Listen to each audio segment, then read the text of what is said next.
नमस्कार, आप देख रहे हैं सिटी सेंटर शो। मुंबई से मैं हूं पूजा भारद्वाज। शुरुआत कर रहे हैं शो की उत्तर प्रदेश की खबर से। कानपुर में 8 पुलिस वालों की हत्या का आरोपी विकास दुबे अभी तक फरार है। 40 थानों की पुलिस उसे ढूंढ रही है, लेकिन अभी तक कोई सुराग नहीं मिल पाया है। विकास दुबे की तलाश में नेपाल बॉर्डर पर भी पोस्टर लगाए गए हैं। विकास की तलाश में यूपी पुलिस की कई टीम लगी हुई है, लेकिन वारदात को अंजाम देने के 4 दिन बाद भी उसे गिरफ्तार करने में सफलता नहीं हासिल हुई है। इस बीच विकास पर इनाम की राशि 1 से बढ़ाकर 2.5 लाख कर दी गई है। कई पुलिस वालों से इस सिलसिले में पूछताछ हो रही है और उनके कॉल रिकॉर्ड खंगाले जा रहे हैं। और साल 2017 का विकास दुबे का एक वीडियो सामने आया है, जिसमें उसने पुलिस को बताया है कि कानपुर के 2 भाजपा विधायकों ने उसकी मदद की। हालांकि विधायकों ने इस वीडियो को फर्जी बताया है। साथ ही कहा है कि एसटीएफ से बचने के लिए उसने सत्ताधारी विधायकों का नाम लिया। 8 पुलिस वालों की शहादत के बाद अब तो विकास की कोठी भी ढहा दी गई और उस पे 2.5 लाख के इनाम का ऐलान भी हो गया। लेकिन पिछले 30 सालों से वो सत्ता और खाकी के संरक्षण में इतना बड़ा माफिया बन गया। एक इंटरोगेशन में वो कानपुर से बीजेपी विधायक अभिजीत सिंह सांगा और भगवती सागर को मददगार होने का दावा करता है। पुलिस का सवाल था कि उसके मुकदमे में जो गवाह एफिडेविट देकर मुकर रहे हैं, उसमें किसने मदद की। जो थाने में जो है तुम्हारे लिए एफिडेविट पढ़ रही हैं, तो इसको देने के लिए क्या तुमने कोई दबाव बनाया था किसी के ऊपर? दबाव जैसा नहीं, लेकिन अपना प्रयास किया था हमने, जो है अपने लोकल लीडर्स और उनसे है जो अपने हमारे यहाँ के प्रबुद्ध लोग हैं, उनसे किया था मैंने। कौन कौन है? हमारे लोकल विधायक हैं, भगवती प्रसाद सागर जी हैं और अभिजीत सांगा जी हैं एमएलए, और हमारे ब्लॉक प्रमुख हैं राजेश कमल जी, और जिला पंचायत अध्यक्ष हैं गुड्डन कटियार जी, और प्रधान लोग भी हैं 2, 3, 4, 5 लोग। तो इन लोगों ने क्या लोग डराया धमकाया? नहीं, डराया धमकाने में ये इन लोगों को समझाया था कि देखो, अगर ये नहीं है और ये फर्जी हैं तो इनकी मदद करो, अगर ये मुलजिम हैं तो कोई बात नहीं, लेकिन ये चूंकि फर्जी हैं इसलिए आप इनके लिए जो है कुछ जो भी साफ करना है वो निकालना। कानपुर में बिठूर कॉन्स्टिट्यूएंसी से बीजेपी एमएलए अभिजीत सिंह सांगा विकास से सख्त नाराज हैं। उनका कहना है कि 2017 में एसटीएफ ने ये पूछताछ की थी। अगर इसमें जरा भी सच्चाई होती तो एसटीएफ उनसे खुद पूछती। ये एक सोची समझी उसकी जो एक नियत रहती है हमेशा सत्ता का संरक्षण प्रदर्शित करने की। मैं इस पूरे अपने वकील से मैंने राय ली है। मैं विधिक कार्रवाई इसके ऊपर करने जा रहा हूं। सबसे पहले मैं इसके ऊपर मुकदमा दर्ज करा करके ऐसी एक मिसाल पेश करूंगा जिससे भविष्य में ऐसी जो ये साजिश रचता है, साजिश न रच पाए। कानपुर के बिल्हौर से बीजेपी एमएलए भगवती प्रसाद सागर कहते हैं कि वो तो उनका दुश्मन है। उनके चुनाव में भी उनके खिलाफ बीएसपी उम्मीदवार के समर्थन में वोटर्स को आतंकित करता रहा है। वो उसकी मदद क्यों करेंगे? कोई संपर्क नहीं रहा, ये फर्जी है। अरे कोई बात, ये तो वैज्ञानिक युग है भाई। काल डिटेल निकलवा लीजिए, यूपी के किसी अधिकारी से पूछिए, यहाँ से प्रदेश जिले से लेकर प्रदेश तक का किसी अधिकारी से पूछिए कि करे में उसके फेवर में मैंने कभी फोन किया, उससे कभी मेरी मुलाकात हुई, उससे कभी फेवर में मैंने बात की, अपने आप आ जाएगा। अगर ये प्रूफ हो जाए कि मैंने उसके फेवर किया तो सख्त से सख्त सजा मिलनी चाहिए मुझे। ये सच हो सकता है कि कोई अपराधी पुलिस पे दबाव बनाने के लिए सत्ताधारी बड़े बड़े लोगों का नाम इस्तेमाल करे, लेकिन ये भी सच है कि बिना पुलिस और सत्ता की मदद के विकास जैसा शख्स 60 अपराधों का मुल्जिम होने के बाद इस तरह खुला नहीं घूम सकता था। कानपुर में साहिब आलम अरुण अग्रवाल और लखनऊ में कैमरामैन राजेश गुप्ता के साथ कमाल खान, एनडीटीवी इंडिया। और अगर आप मास्क के बिना घूमते हैं या घूम रहे हैं तो सावधान होने की जरूरत है, क्योंकि 32 देशों के 239 वैज्ञानिकों ने अपनी रिसर्च में पाया है कि कोविड-19 का यह खतरनाक वायरस हवा के जरिए भी फैलता है। नए रिसर्च के मुताबिक कोरोना वायरस के छोटे छोटे कण हवा में भी जिंदा रहते हैं और लोगों को संक्रमित कर सकते हैं। इन वैज्ञानिकों ने WHO से कोरोना को लेकर अपने नियमों में जल्द बदलाव करने की अपील की है। इसके पहले विश्व स्वास्थ्य संगठन ने दावा किया था कि इस वायरस का संक्रमण हवा से नहीं फैलता है। WHO के मुताबिक इस वायरस के कण कफ, छींक और बोलने के दौरान ही शरीर से बाहर निकलते हैं और ये इतने हल्के नहीं होते जो हवा के साथ एक जगह से दूसरी जगह पहुंच सकें। और अब खबर उत्तर प्रदेश के मेरठ से, जहां फर्जी नेगेटिव टेस्ट रिपोर्ट बनाने का हैरतअंगेज मामला सामने आया है। एक प्राइवेट अस्पताल 2,500 रुपए लेके ये फर्जी रिपोर्ट तैयार कर रहा है। रविश रंजन शुक्ला की ये रिपोर्ट देखिए। लेंगे आप उसे कहीं भी लेके भागे फिर कोई स्टैम्प लगी हुई सब जेन्युइन तरीके से काम। क्योंकि देखो काम तो ऐसी होना चाहिए। और देखो ये तो चाहे पैसे कराओ फला बहबूदी के लिए कर रहे हैं सब काम। ये तो 7 दिन तक वैलिड है। मेरठ में एक निजी अस्पताल का संचालक शाह आलम के कोरोना की फर्जी निगेटिव रिपोर्ट बनाने की ये वीडियो वायरल होते ही प्रशासनिक हलकों में हड़कंप मच गया। 500 का आप मुझे साथ में फोन कर लीजिएगा। वीडियो में 2500 रुपए में ये सरकारी स्टाम्प लगी कोरोना की निगेटिव रिपोर्ट देने की बात कहते दिखाई दे रहा है। आनन फानन में मेरठ के इस अस्पताल पर रेड पड़ी, लेकिन तब तक संचालक शाह आलम यहां से फरार हो चुका था। अब अस्पताल का लाइसेंस रद्द करके इसे सील कर दिया गया है। मैंने उसको सुना, उसमें देखा एक आदमी है जो ये कह रहा है कि आप पेशेंट नहीं लाना पड़ेगा और आपका जो है कोरोना टेस्ट मैं करा दूंगा, नेगेटिव की रिपोर्ट भी दे दूंगा, 2500 रुपये लगेंगे और वो उसमें पैसे भी लिखा हुआ दिखाई दे रहा था। वो आदमी हमने आइडेंटिफाई कर लिया था और उस हॉस्पिटल का लाइसेंस हमने निरस्त कर दिया था और उसके खिलाफ 38 थाने में उसकी FIR करवा चुके। मेरठ में कोरोना से अब तक 70 मौतें हो चुकी हैं और 1150 से ज्यादा लोग संक्रमित हो चुके हैं।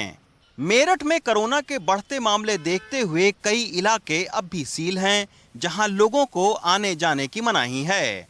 थोड़े से लक्षण दिखते ही प्रशासन जांच के लिए लोगों को क्वारंटाइन कर रहा है।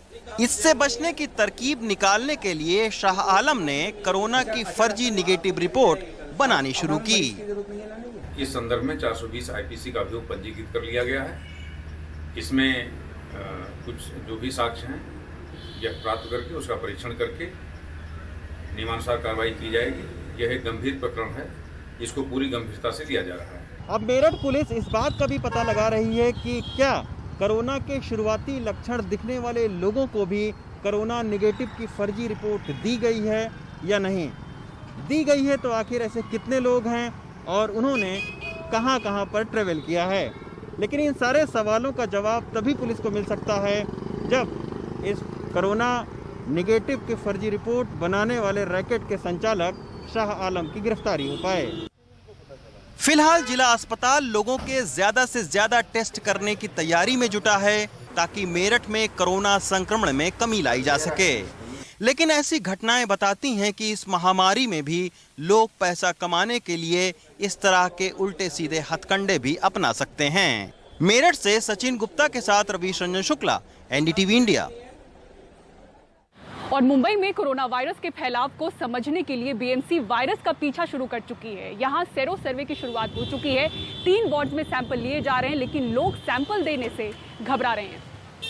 थोड़ा सा इतना सा सैंपल खून से लेंगे, मतलब क्या मुंबई में शुरू हो चुका है कोरोना वायरस का पीछा।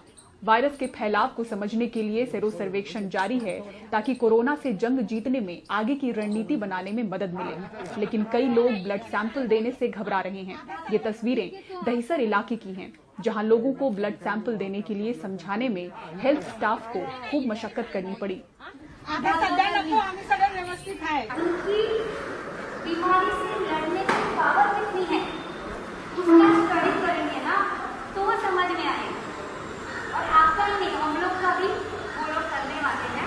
इसी जोन के डिप्टी म्युनिसिपल कमिश्नर विश्वास शंकरवर लोगों से न घबराने की अपील कर रहे हैं और बता रहे हैं कि रिपोर्ट की जानकारी गोपनीय रखी जाएगी। उस भय को दूर करने के लिए मैं आपको बताना चाहता हूं कि ये सेरो के माध्यम से जो सर्वे होगा उससे जो जानकारी प्राप्त होगी वो कॉन्फिडेंशियल रखी जाएगी और इसके माध्यम से मुंबई में कितने लोगों में कोविड-19 का प्रसार हुआ है इसकी जानकारी प्राप्त होने के बाद में उसके आधार पर जो संशोधन के लिए साइंटिस्ट लोगों को ज़रूरत होती है उसका उपयोग किया जाएगा। तो मैं आपको विनती करता हूं कि इस माध्यम से जो सर्वे हो रहा है उसको पूर्ण सहकार्य कीजिए।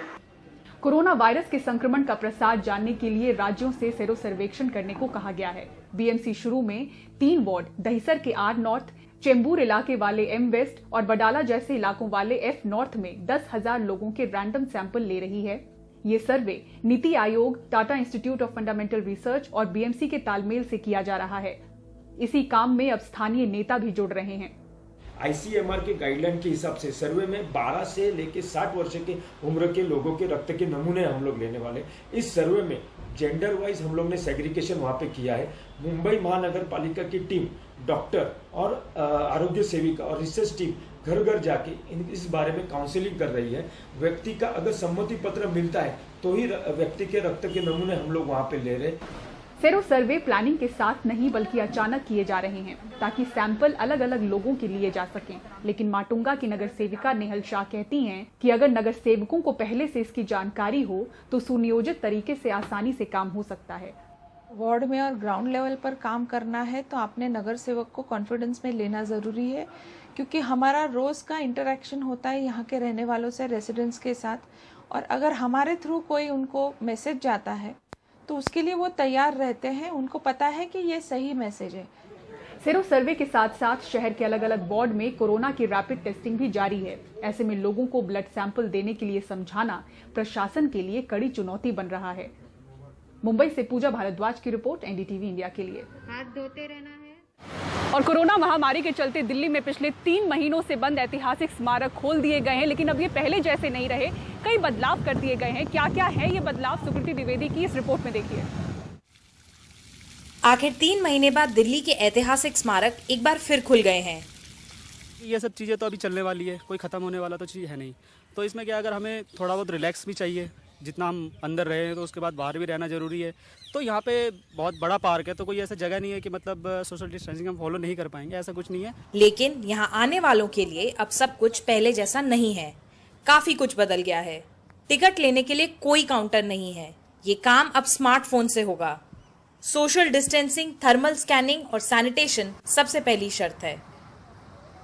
अभी जब तक हमारा इंटरनेशनल एयरपोर्ट और जो ट्रेन जब तक नहीं खुलेगा, वहाँ पे टूरिस्ट अभी मुझे नहीं लगता कि अभी आएगा, लेकिन पिक करेगा। जो हमारा जो जमा पूंजी था उसी को मैंने खाया, मैंने अपने पूंजी को खराब कर दिया। करीब 50,000 का मेरा नुकसान हुआ। जो इनकम जो था वो भी बंद हो गया। कोविड से पहले यहाँ आने वालों की संख्या 6 से 7,000 तक होती थी, लेकिन 3 महीने के बाद खुलने के पहले दिन कुतुब मीनार और हुमायूं के मकबरे में घूमने सिर्फ 300 से 400 लोग ही आए हैं। यहाँ घूमते हुए ग्रुप फोटोग्राफी की इजाजत नहीं दी गई है और गार्ड्स को इस बात का ध्यान रखना होगा कि सभी लोग मास्क पहने रहें। इन ऐतिहासिक स्थलों के वापस खुल जाने से कई लोगों को राहत महसूस हुई है, पर फिर भी जितनी जनता यहाँ पर आमतौर पर आती थी उसे यहाँ वापस आने में अब भी लंबा समय लगेगा। नई दिल्ली से कैमरा पर्सन सुशील राठी के साथ सुकीर्ति द्विवेदी, एनडीटीवी इंडिया के लिए। और अब आइए बात करते हैं गुजरात की, जहां जूनागढ़ में भारी बारिश और बाढ़ के चलते एक पुल ढह गया। इस पुल का निर्माण अभी हुआ था। भारी बारिश और बाढ़ की वजह से लोगों को भारी दिक्कतों का सामना करना पड़ रहा है। हालांकि अभी तक किसी तरह के जानमाल के नुकसान की खबर नहीं है। मौसम विभाग ने सौराष्ट्र और दक्षिण गुजरात में अगले 3 दिनों तक भारी बारिश की चेतावनी दी है। मछुआरों को समंदर में नहीं जाने की सलाह दी गई है। फिलहाल यहाँ बाढ़ की वजह से हालात खराब होते दिख रहे हैं। इसी सिलसिले में बामनसा गाँव का ये पुल भी बाढ़ की चपेट में आ गया।